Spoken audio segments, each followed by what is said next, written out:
Hello and welcome back to economist only.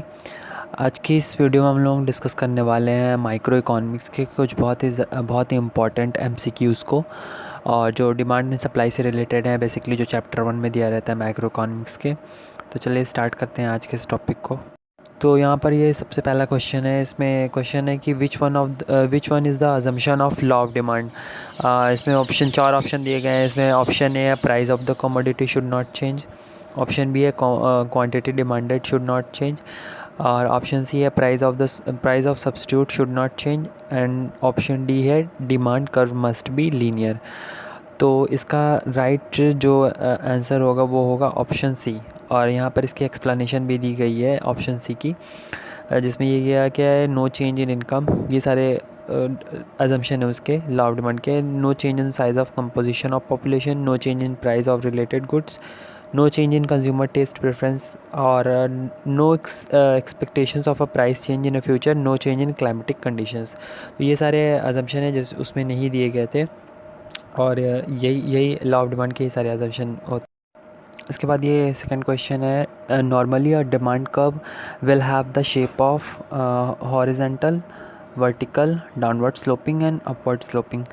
तो इसका सही आंसर जो होगा वो होगा डाउनवर्ड स्लोपिंग। डिमांड कर्व जो होता है वो डाउनवर्ड स्लोपिंग होता है, और वो दो चीज़ के बीच में रिलेशनशिप दिखाता है, प्राइस और क्वांटिटी के बीच में दो रिलेशनशिप शो करता है डिमांड कर्व। जो इसका यहाँ पर ये फिगर यहाँ पर दिखाया गया है, जैसे कि फिगर में दिख रहा है, एक्स एक्सेस पे क्वांटिटी को शो कर रहा है एंड वाई एक्सेस पे प्राइस को दिया गया है, और डिमांड कर्व दोनों के बीच में दिया गया है। तो जैसे जैसे प्राइस बढ़ती है वैसे वैसे क्वांटिटी डिमांडेड जो है वो कम होती जाती है, जैसे जैसे प्राइस कम होगी वैसे वैसे क्वांटिटी डिमांडेड जो है वो बढ़ती जाएगी। तो यही दो शो करता है। यहाँ पे क्वेश्चन नंबर 3 दिया गया है। इसमें लिखा है कि the horizontal demand curve parallel to X axis implies that elasticity of demand is 0, B infinite, C equal to 1 and D greater than 0 but less than unity। तो इसमें जो हॉरिजॉन्टल डिमांड कर्व होता है वहाँ पर जो इलास्टिसिटी होती है वो बेसिकली इनफाइनाइट होती है ना। और ये यहाँ पर होता है परफेक्ट कंपटीशन में, ये होता है बेसिकली जहाँ पर प्राइस में हल्के से चेंज में जो क्वांटिटी होती है डिमांड की वो बहुत ही ज़्यादा वैरी कर जाती है। तो यहाँ पर जो कर्व होगा वो इनफाइनाइट होगा, जैसे कि यहाँ पर ये फिगर में भी दिया गया है कि जो कर्व है वो डायरेक्ट बिल्कुल हॉरिजॉन्टल करके दिया गया है, इज़ इक्वल टू ये इन्फिनिटी करके शो कर रहा है यहाँ पर। तो ये इलास्टिसिटी जो होती है वो इनफाइनाइट होती है हॉरिजॉन्टल डिमांड कर्व में, बेसिकली ये होता है परफेक्ट कंपटीशन में ही होता है ये। क्वेश्चन नंबर 4 यहाँ पर दिया हुआ है, in a short run when the output of a firm increases its average fixed cost remain constant, B decreases, C increases and D first decrease and then rises. तो जब शॉर्ट रन में output बढ़ता है तो ये fixed cost जो होती है इसकी वो डिक्रीज़ होती है। जैसे जैसे आउटपुट बढ़ता है शॉर्ट रन में वैसे वैसे इसकी एवरेज फिक्स्ड कॉस्ट जो होती है वो डिक्रीज़ होती है। और ये यहाँ पर फिगर में भी दिया गया है कि एवरेज फिक्स्ड कॉस्ट जो है इसकी ये डिक्रीज़ होती हुई है जैसे जैसे आउटपुट बढ़ रहा है, और बेसिकली ये शॉर्ट रन के लिए होता है। क्वेश्चन नंबर 5 यहाँ पर दिया हुआ है, other things equal if a good has more substitute its price elasticity of demand is, option A larger, option B smaller, option C zero, option D unity. तो कोई भी प्रोडक्ट होता है जब उसके बहुत सारे सब्स्टिट्यूट होते हैं मार्केट में, तो हम ईज़िली स्विच कर सकते हैं अपने कंजप्शन को from product A to product B to C to D, मतलब कोई भी प्रोडक्ट पे, क्योंकि सारे ही सब्स्टिट्यूट होते हैं। तो यहाँ पर ऑप्शन जो होगा वो ऑप्शन ए जो है वो सही होगा, लार्जर। तो यहाँ पर किसी भी प्रोडक्ट को हम लोग जब ज़्यादा सब्स्टिट्यूट होते हैं तो उसकी प्राइस इलास्टिसिटी जो होती है वो ज़्यादा होती है, तो लार्जर होगा ऑप्शन ए। यहाँ पर क्वेश्चन 6 है। Question number 6, Zubair has a special taste for college canteen is hot dog, the owner of the canteen doubles the price of hot dog. एक लड़का है ज़ुबैर नाम से, उसको कॉलेज के हॉट डॉग्स पसंद है, और कॉलेज की कैंटीन के हॉट डॉग्स के जो प्राइजेज़ हैं वो जो है वो डबल हो गए हैं। Zubair did not respond to the increase in price and kept on demanding the same quantity of hot dog. तो उसने क्वांटिटी प्राइस के बढ़ने के साथ क्वांटिटी को इंक्रीज़ नहीं किया।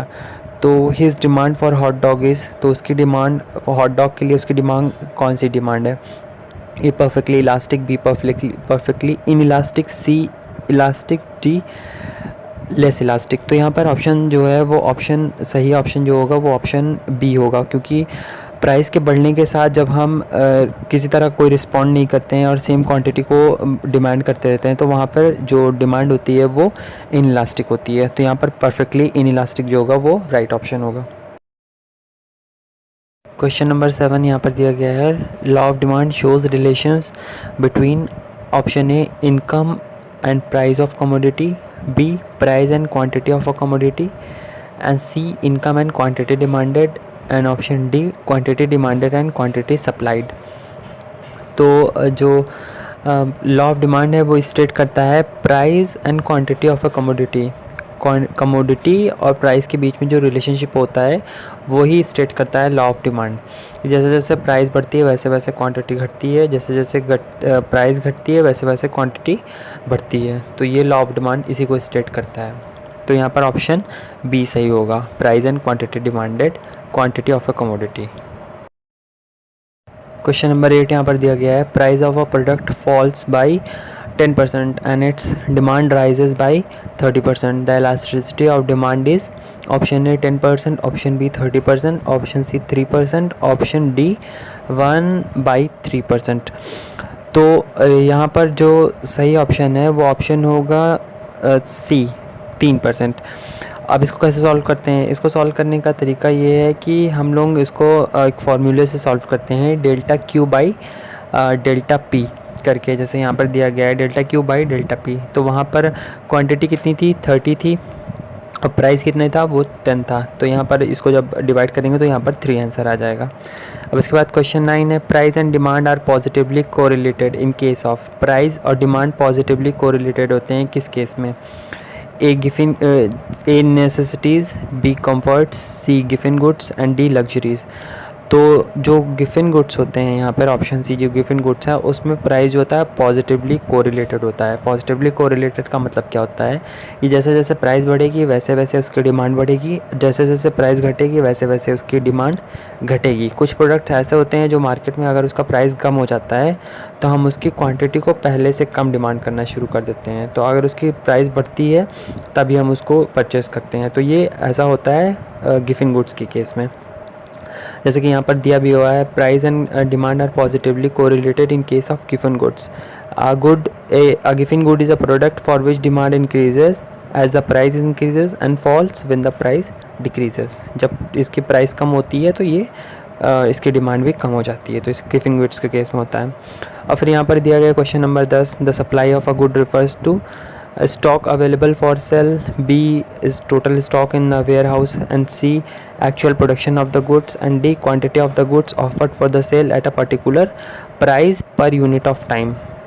तो यहाँ पर जो सही ऑप्शन है वो ऑप्शन होगा option D, quantity of the good offered for sale. एक सप्लाई जो होती है वो रिफर करती है quantity of a good offered for sale at a particular point per unit of time.